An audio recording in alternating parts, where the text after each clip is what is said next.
What's going on, folks? Baz here. So I've been debating with myself if this is something I should discuss and put out there, but um, I think it's worth mentioning.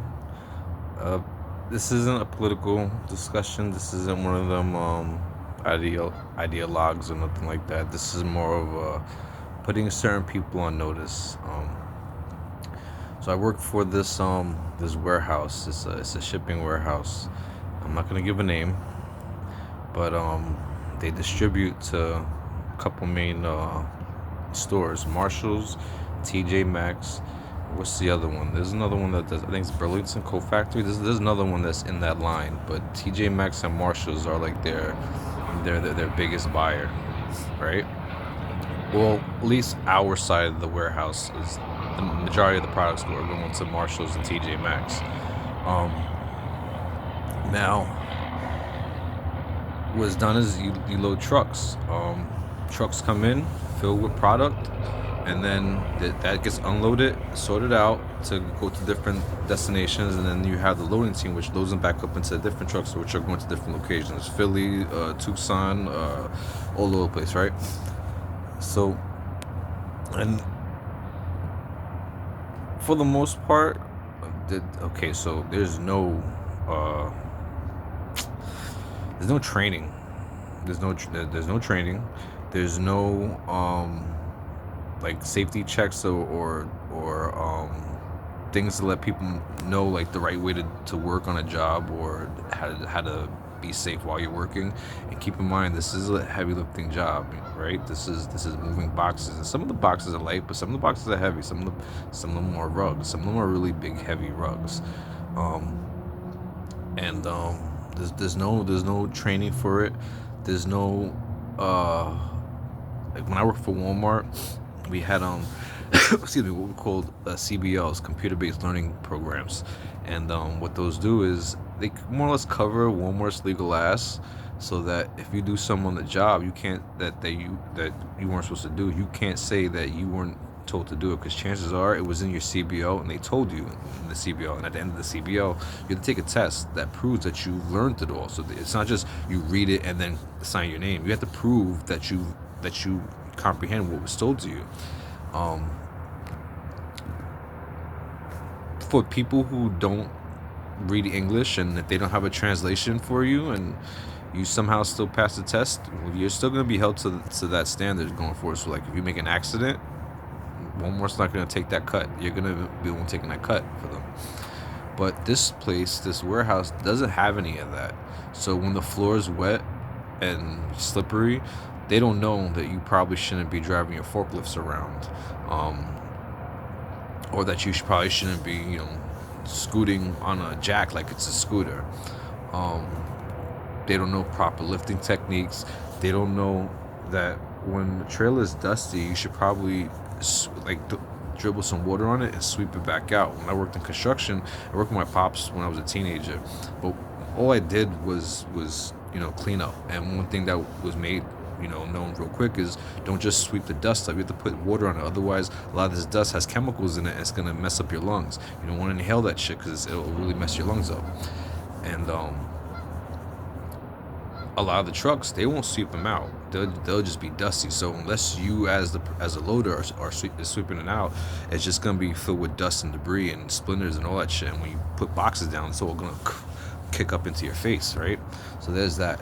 But I'm not so much here to complain about safety violations, which I probably should, because there's a heap of OSHA violations like all over the place. If OSHA walked into that place and had a look around, that place is being being shut down for months. That it's that bad. But my thing is, I don't think that Marshalls and Target and them, whatever contract they have with this warehouse, I don't think they realize how much they're getting screwed out of it, because there's a lot of products that get destroyed just in that transport. When you go to a store and you're wondering how do certain things end up on the rack when it's already broken, whatever, and then they just end up in clearance. Some people want to sit back and think, oh, it's the other customers that come around and they mess things up and they don't want to pay for it. No, it came from the shipping company like that. It came out the packaging like that. And being part of the team, I seen how that's done.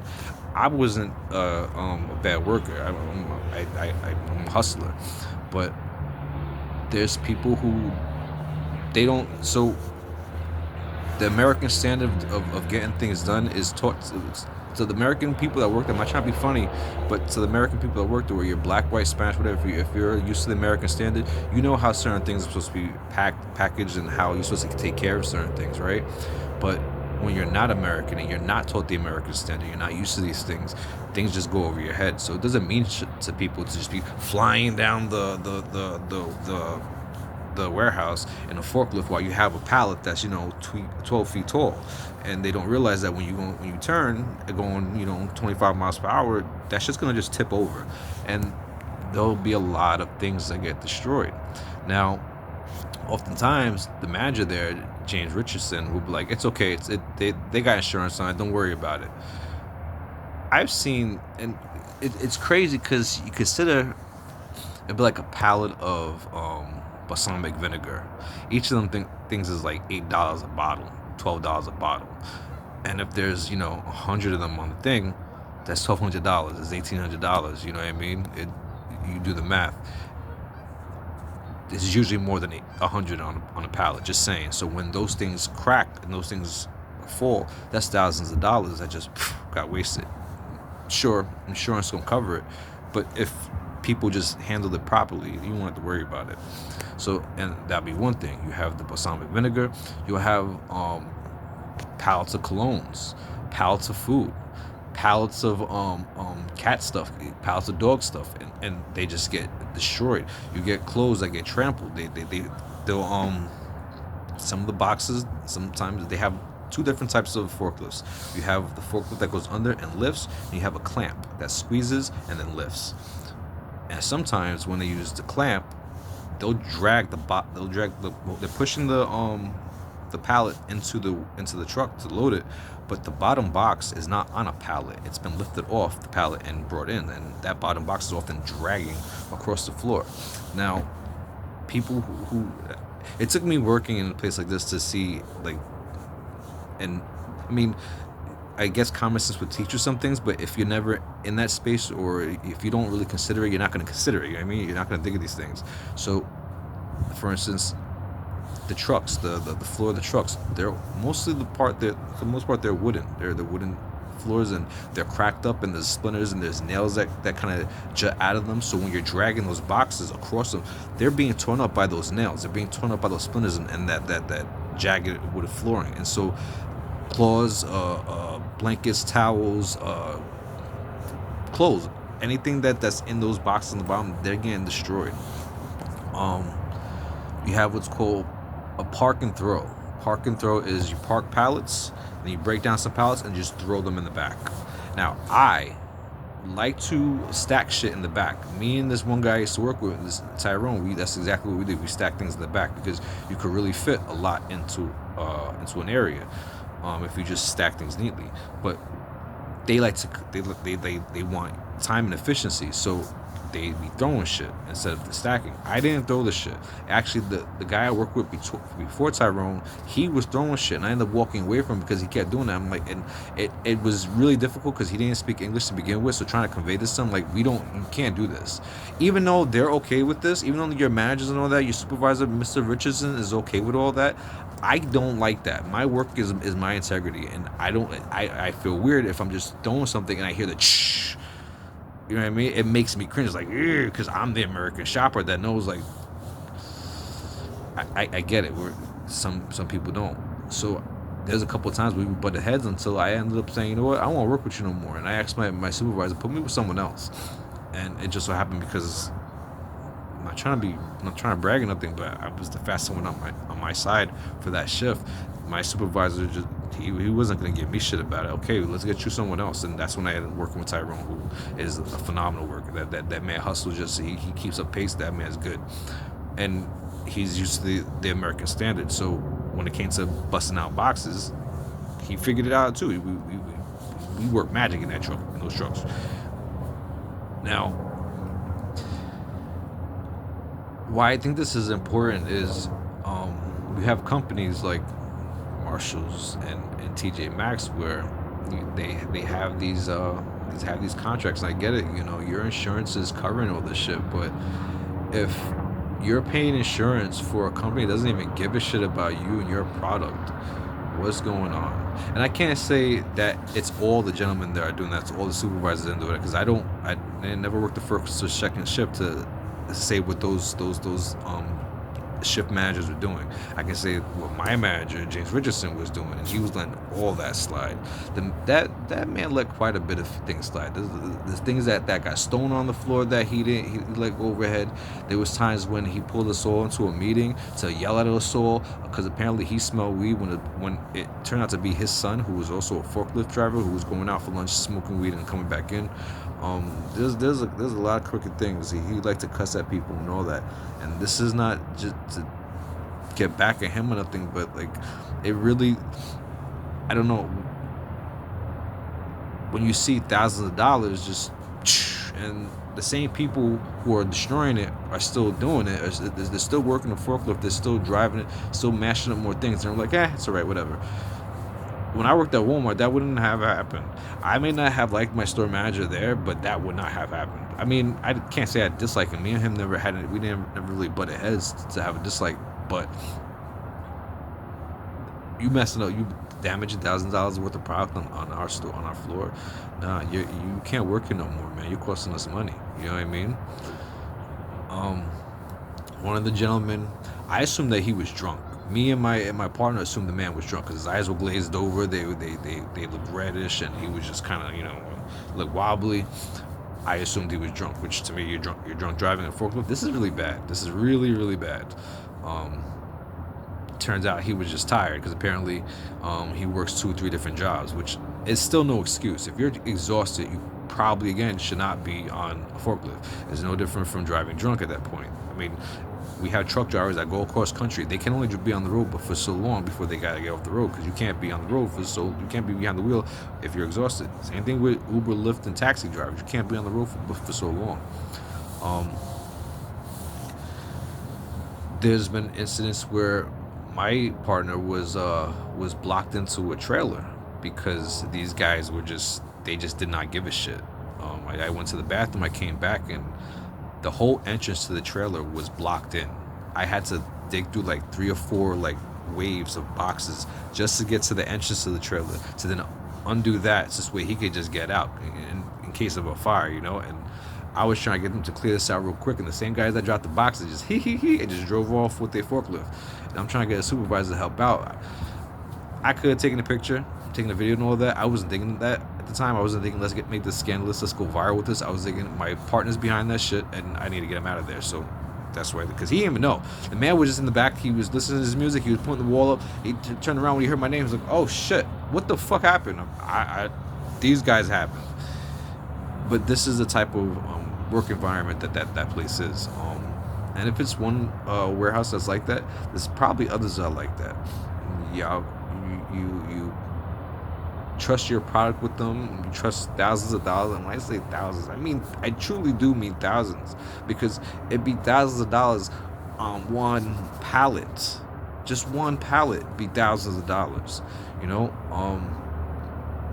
If you have a pallet of colognes and each cologne is like $50-$60, and then that pallet stacks up to about 500 boxes of cologne on that, and then just and you could there'd be 2 or 3 of them a night, maybe 4 of them a night. It happens so often. You're like, guys, what are you doing?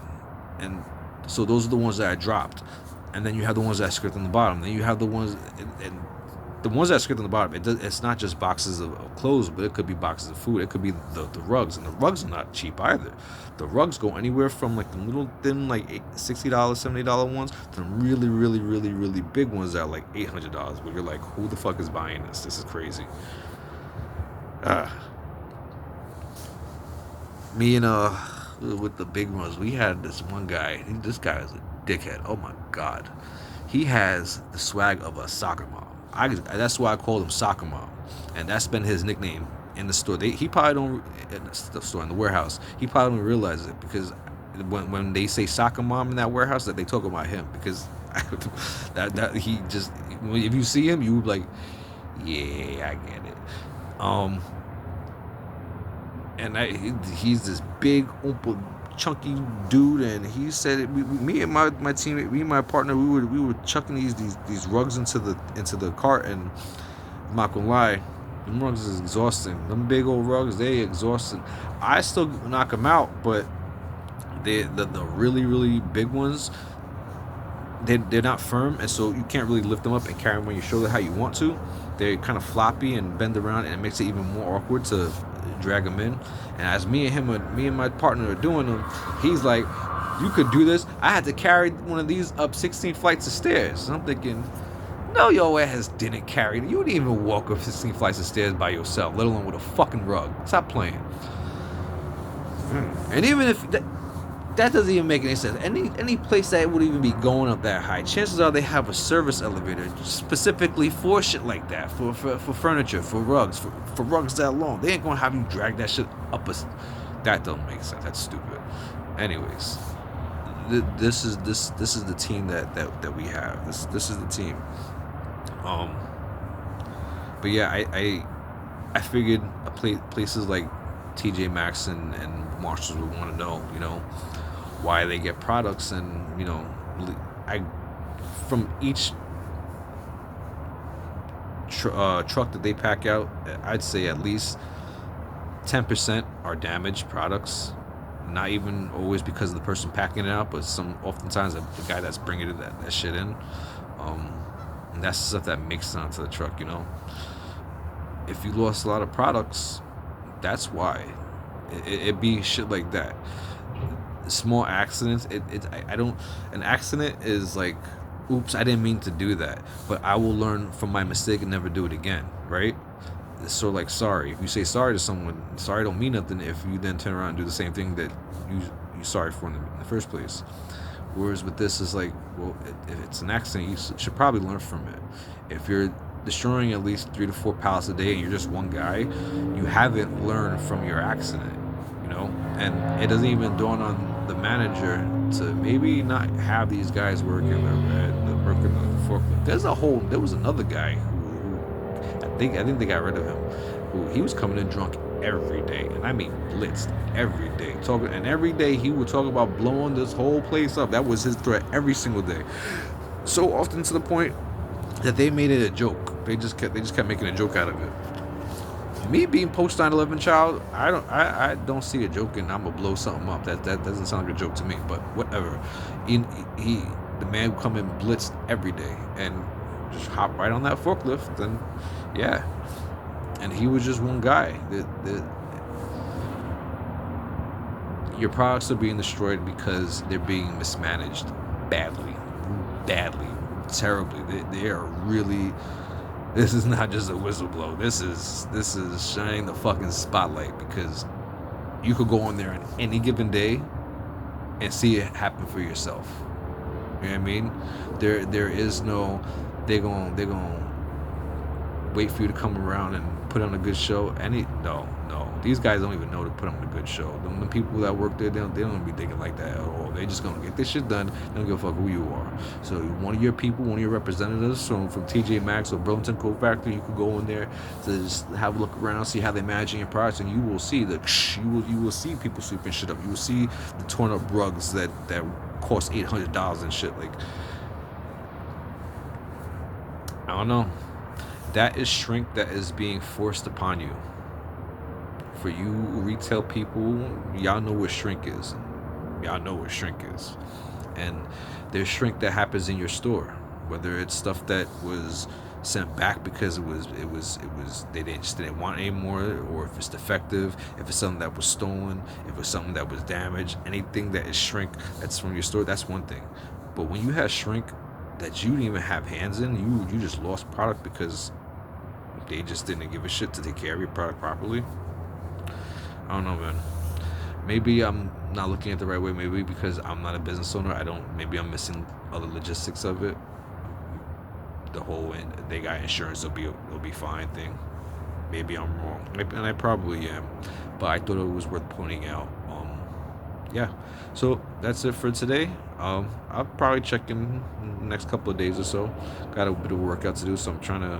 What time is it now? Yeah, I'm like 15 minutes behind on my workout, so I'm gonna call this one it. And yeah, have a good one. Baz out.